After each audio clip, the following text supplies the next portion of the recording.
When people talk about today's Barcelona, the first name that comes up is Lamine Yamal.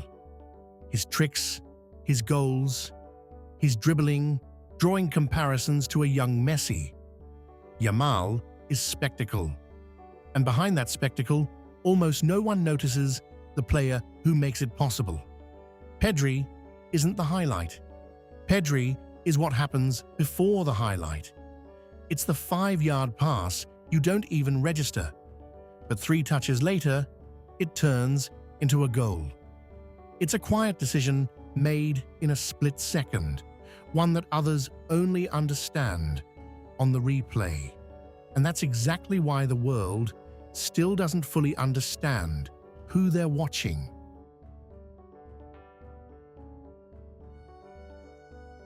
Gran Canaria, an island with no famous academies, no scouts flying in with contracts, just the ocean, the heat, and tight concrete pitches where kids learn to think fast, because there's no space and too many players. This is where Pedro González López, the player we know as Pedri, was shaped. No structured methodology, no tactical boards, just a ball, sand, and the need to make decisions faster than the defender closing you down. His grandfather owned a bar near the stadium. His father ran a local fan club. Football was always on TV at home. While other kids watched cartoons, young Pedri studied Andres Iniesta over and over again, trying to understand one thing. How does he do it? He didn't know it yet, but one day, the entire world would ask the same question about him. But that was still far away, because first, the world would tell him something else. At 15, a teenager from the Canary Islands gets the call every Spanish kid dreams of. Real Madrid want to take a look at him. Pedri travels to Madrid, and then fate steps in. Literally. A snowstorm hits the training ground. The conditions couldn't be worse for a kid used to warm weather and open spaces. The trial doesn't go as planned. The scouts watch, evaluate, and deliver their verdict. Not good enough. And here's what really matters about that moment. Real Madrid were looking for explosiveness, speed, physicality, things you can measure in one training session, even in the snow. But what Pedri had? You don't measure that in one session. Vision, spatial awareness, the ability to feel the game, like you already know what's going to happen 2 touches ahead. That takes time. Real Madrid didn't give him any, and that rejection may have become one of the most expensive decisions in the club's history. A year later, Las Palmas, a second-division club from his home region, saw what Madrid didn't. They didn't care about physicality. They cared about his touch, his vision, his football intelligence. At 16, Pedri becomes the youngest debutant in the club's history. That season, 37 games, nearly 3,000 minutes. In the second division, where there's no room for beauty, where grown men fight for every ball, and a 16-year-old kid just glides past them. Barcelona needed 2 months of scouting to understand everything. In September 2019, they sign him for €5 million plus bonuses. Real Madrid would end up paying much more, just in a different currency. Defeats. Now pause for a second, because this is where the story gets strange. Pedri arrives at Barcelona at 17, a club in financial chaos, Messi's future uncertain, and a new coach, Ronald Koeman, not exactly known for trusting teenagers. And instead of needing months to adapt, he just plays. From the very first games, he looks like he's always belonged there. Koeman couldn't believe it. The veterans on the pitch could feel it too. This kid was different. When others played it safe under pressure, Pedri demanded the ball in the toughest situations and always knew what to do with it. The numbers from that first season were absurd. 52 games in all competitions. At the Euros, 6 matches for Spain, and the Young Player of the Tournament award. 76 progressive carries, the highest in the entire competition. Luis Enrique built the system around him. Then the Olympics, 6 more games, silver medal, all of this at 17.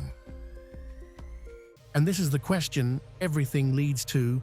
If all of that is true, why wasn't the world talking about him?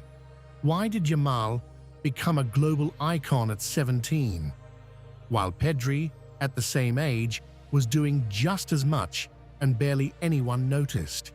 The answer is uncomfortable but honest.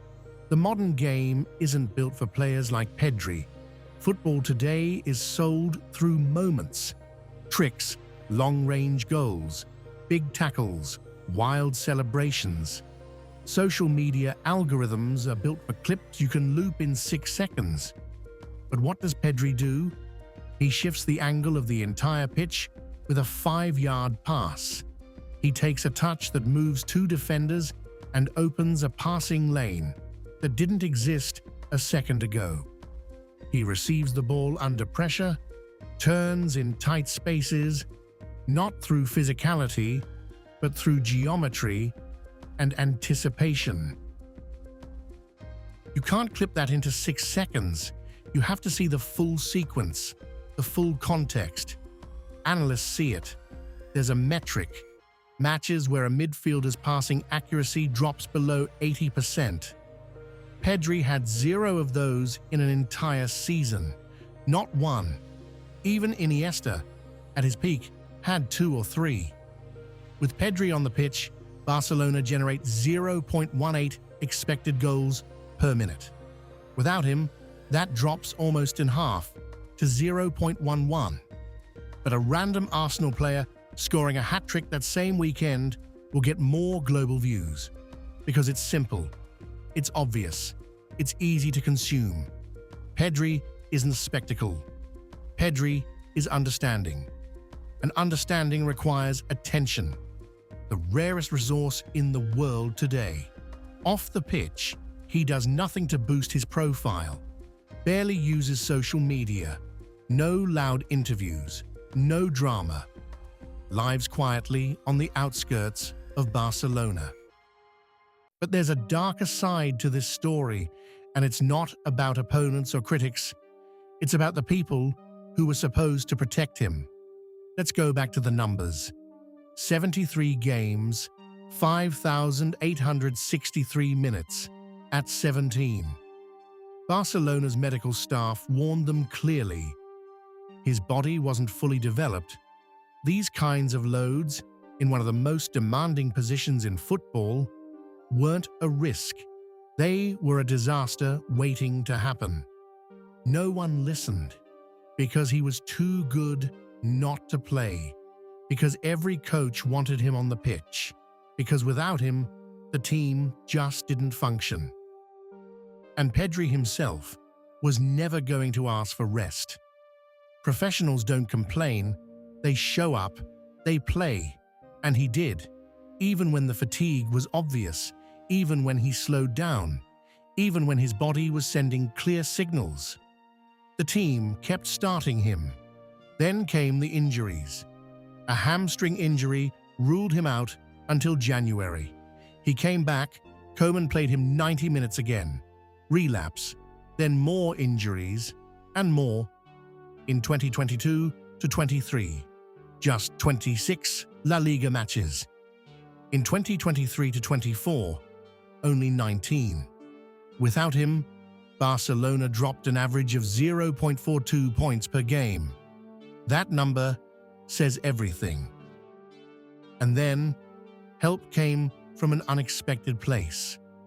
Xavi Hernandez, a club legend, a midfielder who understood the position better than anyone. When he took over, he did something that felt almost unthinkable. He benched Pedri for 4 months, not because of injury, but for real recovery. For the first time, his body was allowed to reset. Over 100 days later, Pedri returned, fresh, hungry, like the weight of 2 years had finally been lifted. Under Xavi, everything revolved around him. He controlled the tempo, the structure, and Barcelona won La Liga for the first time since 2019. With Hansi Flick, another layer was added: smarter management. Pedri played higher up the pitch, with more freedom, and most importantly, he stopped playing every single minute. Around 50 matches in a season, and almost no injuries. Sometimes the most important tactical decision isn't the system. It's knowing when to let your best player rest. And now, we come back to the comparison you can't avoid: Iniesta. Pedri grew up watching him, studying him, trying to become just a fraction of what he was. And now, at 23, his numbers are already ahead of Iniesta's at the same age. 7.4 progressive passes per game in La Liga, compared to Iniesta's 6.8 in the legendary 2008 to 2009 season. Champions League metrics, Iniesta only reached closer to 30. Golden Boy 2021, 318 points, 3 times more than second place, Jude Bellingham. But the numbers aren't the most important part. Pedri isn't copying Iniesta. He's not trying to be Iniesta 2.0. He carries the same DNA: intelligence, calmness, invisible control. But adds something that's entirely his own: his rhythm, his vision, his story. A story that didn't start in an academy, but on volcanic sand. Inside the Barcelona dressing room, he's already seen as a future captain. Teammates say, when chaos hits, Pedri is the one asking for the ball, adjusting positioning, controlling the game. Busquets handed him the captain's armband in friendlies before leaving, not as a gesture, but as recognition. His release clause, over €1 billion. Clubs don't set numbers like that unless they mean it. That's not a contract. That's a statement.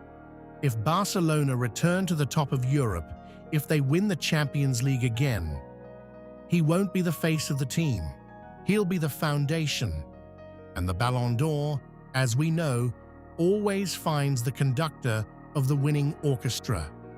A kid from a volcanic island, rejected by Real Madrid because he couldn't show his strengths in a snowstorm. A player his own club nearly broke simply because he was too good to rest.